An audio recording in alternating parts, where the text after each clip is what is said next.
आर्मिफोर फैदोंमोन अब्ला बाहाबाफोर ओरैहाय सिमाजों दुरुं बायदि खाबाय ओमफ्राय बेखौ देफायनानै बिसोर बेजों बाज्रुमनानै खारलांदों। जायगायाव बे केसआ फैफिनजोब्बाय बेवहाय जायहा जि डिस्ट्रिक्टआव केस दङ बेयावनो बे डिस्ट्रिक्टनि जेलावनो बिथांमोनखौ दा लांफिननाय जादों। NDFB फोरनि थाखाय बे न'आ मोनसे नेरसोन, इंराजियाव होनगोन मोनसे हेरिटेज।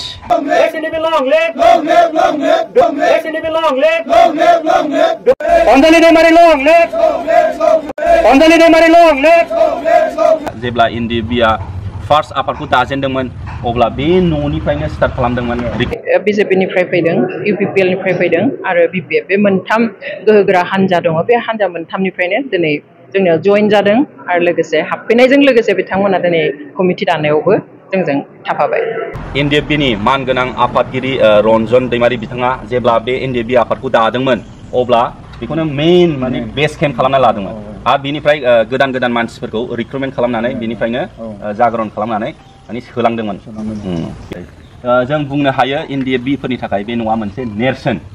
इंराजियाव होनगोन मोनसे हेरिटेज आरो दा बिनि थाखायनो सोरबाफोर जोंनि बै दावहारु NDFB बिथांमोनहा बे भिडिअखौ नायदोंब्ला माबा मोनसे स्टेप लादो बे न'खौ जाहाथे अराय सम माने जोङो प्रिजार्भ खालामनानै दोननो हानायनि थाखाय। बे मोनसे नेरसोन जाहैबाय, मानो होनब्ला जेब्ला NDFB आ फार्स्ट आफादखौ दाजेनदोंमोन अब्ला बे न'निफ्रायनो स्टार्ट खालामदोंमोन, रिक्रुटमेन्ट खालामदोंमोन, ट्रेनिं खालामदोंमोन, एक्सन प्लानफोरखौ बाहायनो फुरा माने डिसकास खालामदोंमोन। बिनि थाखायनो बे मोनसे मिउजियाम बायदि जानांगौ आंनि मथै साननायसो। दा बेखौ मोनसे स्किमफोर दिरुननानै लानो हायोब्ला BTR-निफ्राय बेखौ मिउजियाम बायदि खालामनानै दोननो हायोब्ला एबा गेस्ट हाउसफोर बायदि मोनसे रिन'भेसन खालामनानै जाहाथे बियो बायलाङा बेबायदिनो थाबाय थायो, मोनसे नेरसोन NDFB-नि मोनसे नेरसोन होनजायो बे न'खौ। दा आं बेखौनो आसा खालामो। दा जोङो रुम सिङाव बबे जायगायाव हायामोन बबेनिफ्राय बारलाङामोन। राइजर किसुमान व्यक्तिये बिचरा निचिना आमी चारिबारকৈ ইয়াৰ মেপটো সলনি কৰিলো। ইয়াত ৰাইজৰ কোনো গাঁৱৰ মানুহৰ মাটি ইয়াত নাই। जितु अब क्या कर लोगे? चल गेट खोल। ये मैंने बड़ो दुश्मन से सीखा। अब उनके जाल से उन्हीं को फंसाता हूँ, बंदूक और राशन की थैली सामने रखकर। वैसे तो चाइनीज हथियार बहुत है इनके पास।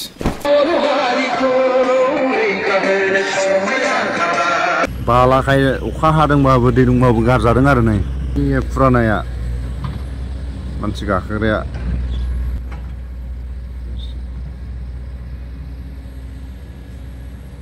सिगांनि आरो खारबोयो सिगांनिया।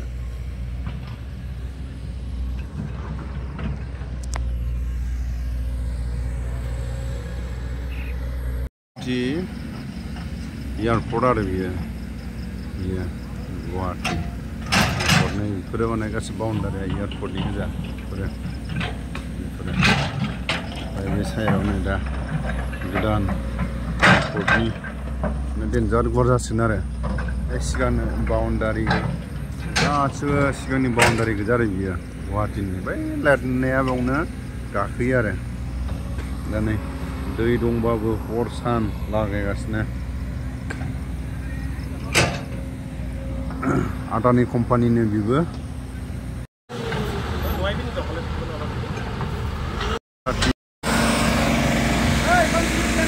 गुवाहाटी निउ एयारपर्टआव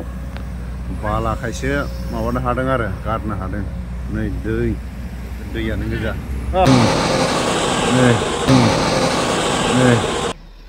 गासिबो आरो सारिखौनो गारि आइसिन सारिखौनो गारि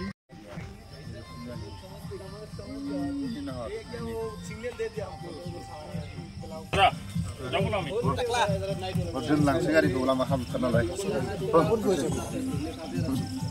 फेरेफुंजानि बाफैबाय। फेरेफुंजानि ओमफ्राय नै जोंना गारियानो नांथाबाय फेरेफुंजानि। नै दै जाजोब्बाय। नै फेरेफुंजानि गारि थाबथाबाय, हाब्रु जालाजोब्बाय। नै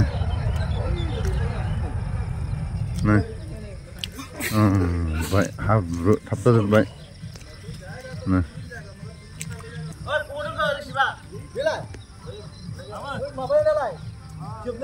थाबथाजोब्बाय।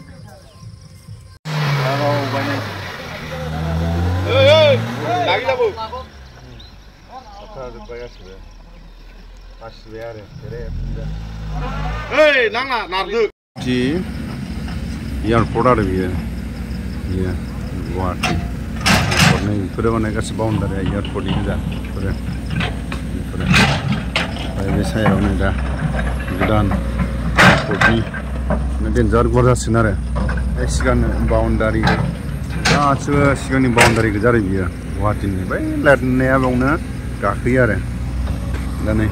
दै दंबाबो हर सान लागायगासिनो आदानि कम्पानिनो बेबो माबा दुमदाम सोलिगासिनो दं गुवाहाटी निउ एयारपर्ट आदानि कम्पानिनि गोदान माबा थानाया लायबाय इन्डिग' ओइ नै लांलायबाय आरो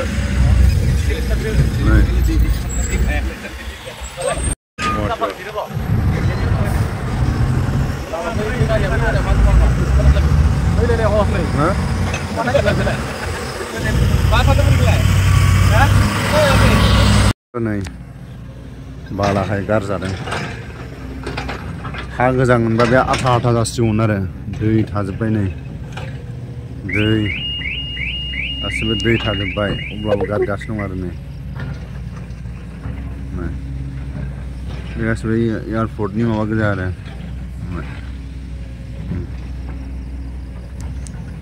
दै थाजोब्बाय आरो बालाहाय गारजादों ओइ हा गोजामोन आरो दा बे हा गोजा गारनाय मोनबा गारजानाय नङा बे बाला गारनायखाय गारजादों आरो नै दै जाजोब्बाय गांगासिनो नै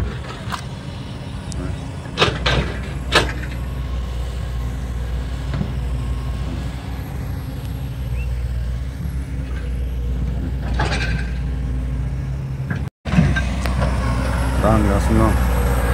दं गोथौखा आरो बेयो नै फबगासिनो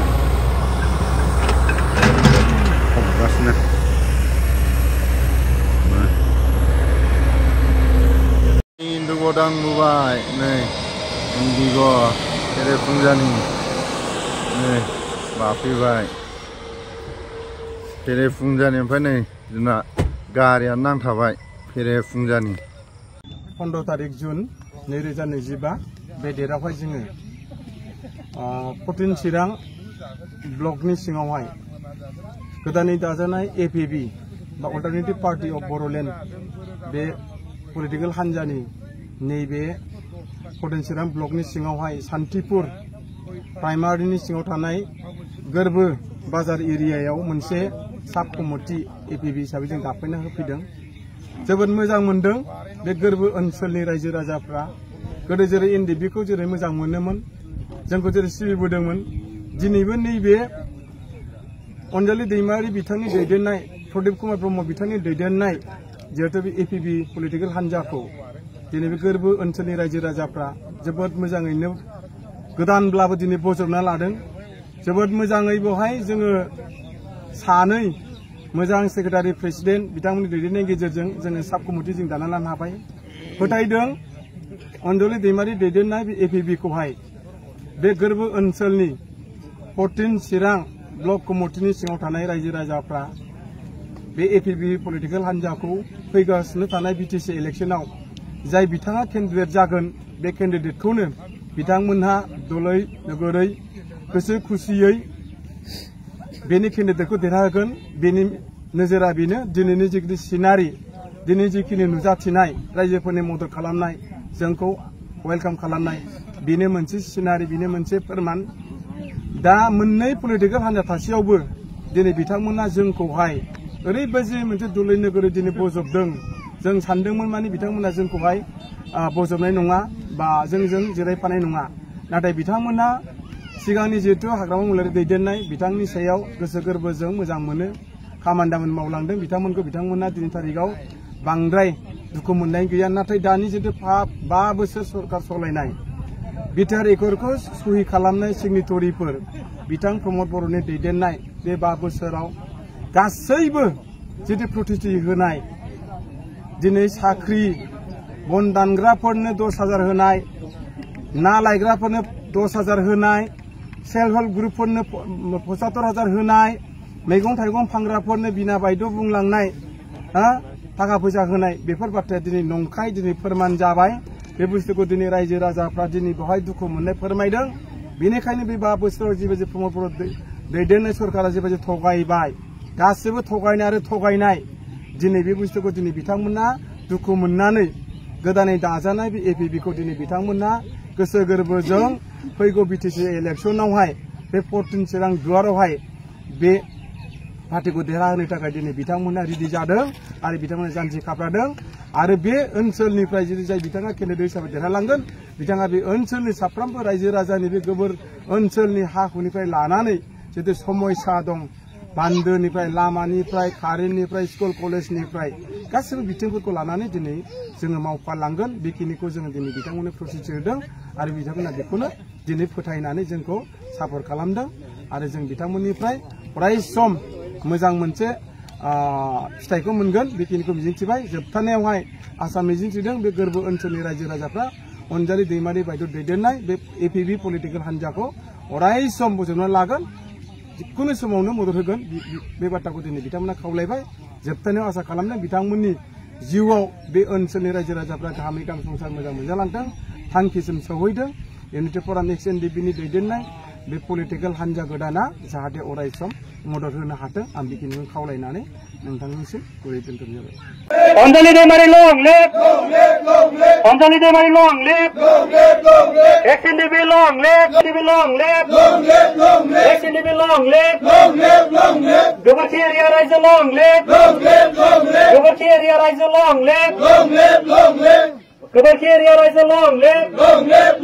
एपिबि लं लिभ गोजोनथोंसै कनभिक्टेड मानसिफ्रा जायफ्रा जेलाव थायो बिसोर बोसोराव खनसे सुथि मोनो एबा लिभ मोनो गिबि फैनायनि थाखाय आदाया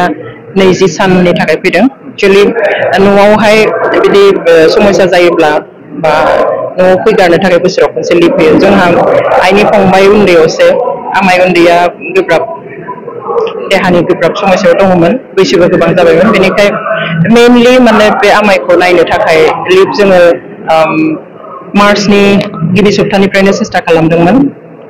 बेनिफ्राय जोंहा आरो गोबां आदा आब' बिदि गेदेरफोर दङ जायफ्रा देहायारि बारा मोजां नङा नाथाय प्रसेसखौ खालामनायावनो गोबाव सम लाबाय गेजेराव पन्सायत इलेक्सननि थाखायबो लिभखौ दोनथ'बाय बेयाव माने आनफर्चुनेटलि आमाइ उन्दैया नुवाखसै बा आदायाबो आमाइ उन्दैखौ नुफैयाखसै आमाइ उन्दैया रुंसारि जालांबाय थेवब्लाबो जे नियम मथे जेलनिफ्राय सुथि एलाउ खालामो बे सुथियाव आदाया दा न'आव दंफैयो जिहेतु बिथांखौ दायो गोबां बर' रायजो राजाफ्रानो जिहेतु मान बावदों मा बुंफिनसै बे बिथांनि मावनायनि सोमोन्दै बियो बिथाङा जितु सेक्रिफाइस खालामदों हारिनि थाखाय जिखिनि मावबाय बेनि थाखाय रायजो राजाया अननाय दङ आं मोजां मोनदों रायजो राजाया बिथांखौ अनदों मान होदों जोंनि बर' रायजो राजानि बा बर' हारिनि जितु नेचार जे जोङो जायखौ मान होनांगौ होनाय गेदेरखौ सन्मान होनाय बेखिनिया जोंनि समाजाव दाबो दङ आरो बेखौनो जोंनि रायजो राजाया दा दिन्थिबाय थादों बेवहाय आं साबायखर बावो गासैबो रायजो राजा जायफ्रा खस्थ' खालामनानै आंखौ लोगो हमफैदों नायदों फंसे माथो होफैदों आं बयखौबो न'खरनि जानानै बिथांमोनखौ साबायखर बावो जोङो बुंबाय थानाय नुयो एनडिपिनि जिहेतु केसफोरखौ लानानै सावरायगासिनो दङ बेनि सायाव मा बुंनो केसआथ' लाइक सिबिआइनियाथ' दायो आदामोननिया सिबिआइनिमोन दा बे सुप्रिम कर्टआव दङ आरो नियानि एनआइएनि जितु केस बेखौ मानगोनां आसामनि गिबि मन्थ्रिनि बिथोनाव बेखौहाय इउनाइटेड फराम अफ एक्स एनडिपिनि सावरायनाय समाव बिथाङा बिथोन होयो जे जों बेखौ बेबायदि खालामनो हायो निया केसखौ जुदि जोङो उइथड्र खालामहोनो हायोब्ला कारण बिसोरहा गावबा गाव एरियायाव जेराव जेराव माबाफोर जाथाय जानाय बा बिसोरनि न' थानाय बेफोरबायदि खाथि खालानि थानाफोराव केस होजोबनाय दङमोन खिन्थु बे गासै केसफोरखौ जेब्ला नियानि आन्दाराव लांदोंमोन निया एक्टनि आन्दाराव होमब्ला निया एक्टनि बिसायसालिया गुवाहाटियावल' थानायलाय गासैखौबो गुवाहाटिनि सेन्ट्रेल जेलाव दोनफैदोंमन बेनिफ्राय बेयावनो बिसाया सोलिबाय थादोंमोन खिन्थु जेब्ला बेखौ नियाखौ उइथड्र खालामबाय होमबा गावबा गाव जायगायाव बे केसा फैफिनजोब्बाय बेवहाय जायहा जि डिस्ट्रिक्टआव केस दङ बेयावनो बे डिस्ट्रिक्टनि जेलावनो बिथांमोनखौ दा लांफिननाय जादों